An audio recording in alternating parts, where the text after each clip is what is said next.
روم کے سرزمین کی طرف بھیجے گئے ایک گمنام پیغمبر جنہیں رومیوں نے 3 دفعہ شہید کیا۔ وہ نبی کون تھے اور ان کی قوم کی طرف کون سا عذاب نازل ہوا تھا؟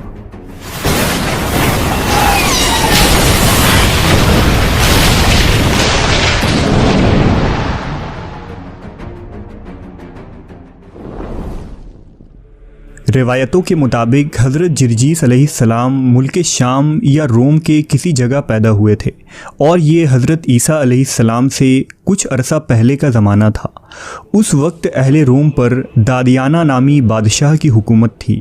دادیانہ نہایت ہی سرکش، ظالم، متکبر اور مشرک حکمراں تھا۔ وہ باطل دیوتاؤں کی بت بنا کر اسے زر و جواہرات سے سجایا کرتا اور اسے مشک و عنبر سے معطر کر کے اس کے آگے سجدہ کرتا اور لوگوں سے بھی کرواتا۔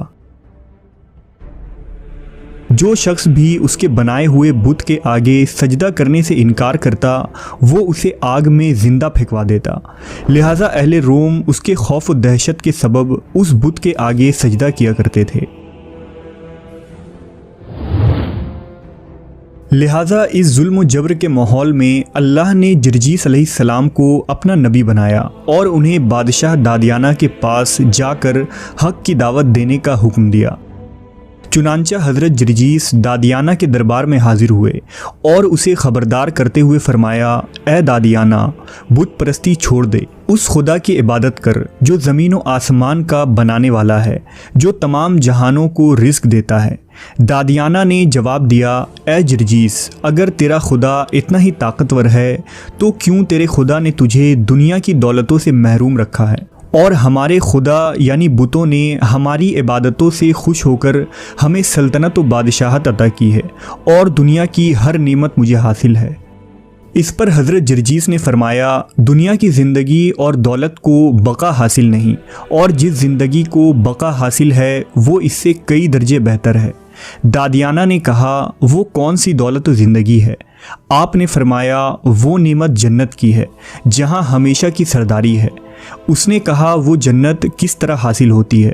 فرمایا، بت پرستی چھوڑ کر ایک اللہ کی عبادت کر جو تمام جہانوں کا خالق و مالک ہے، لوگوں پر ظلم کرنا چھوڑ دے اور عدل و انصاف سے فیصلہ کیا کر، پھر اللہ دنیا میں بھی تیری سلطنت اور بادشاہت کو بڑھا دے گا، اور مرنے کے بعد آخرت کی زندگی میں بھی ہمیشہ رہنے والی جنت میں تجھے سرداری حاصل ہوگی۔ لیکن دادیانہ یہ سن کر غضبناک ہو گیا اور کہنے لگا، اے جرجیس، تو دیوانہ ہو گیا ہے، بھلا مرنے کے بعد جب انسان کی ہڈیاں تک گل سڑ جاتی ہیں تو انہیں کون دوبارہ زندہ کر سکتا ہے؟ جرجیس علیہ السلام نے کہا، بے شک جس نے اس کائنات کو اور مجھے اور تمہیں پہلی مرتبہ بنایا ہے اس کے لیے یہ کام دوسری بار کرنا مشکل نہیں ہے۔ دادیانہ نے توحید کے اس دعوت کا انکار کیا اور لوگوں کو اپنے دربار میں بلا کر یہ کہا کہ جرجیس دیوانہ اور مجنون ہو گیا ہے، وہ تمہارے خداؤں کو جھوٹا کہتا ہے اور یہ کہتا ہے کہ جب ہم مر کر مٹی ہو جائیں گے تو وہ رب ہمیں دوبارہ زندہ کرے گا۔ اس نے لوگوں سے کہا کہ جرجیس کو بطور سزا دار پر کھینچ کر اینٹ پتھر مارو اور اس کے گوشت پوش نکال کر اس کی ہڈیاں اور گوشت آگ میں جلا دو، پھر دیکھتا ہوں کہ اس کا رب اسے دوبارہ کس طرح زندہ کرتا ہے۔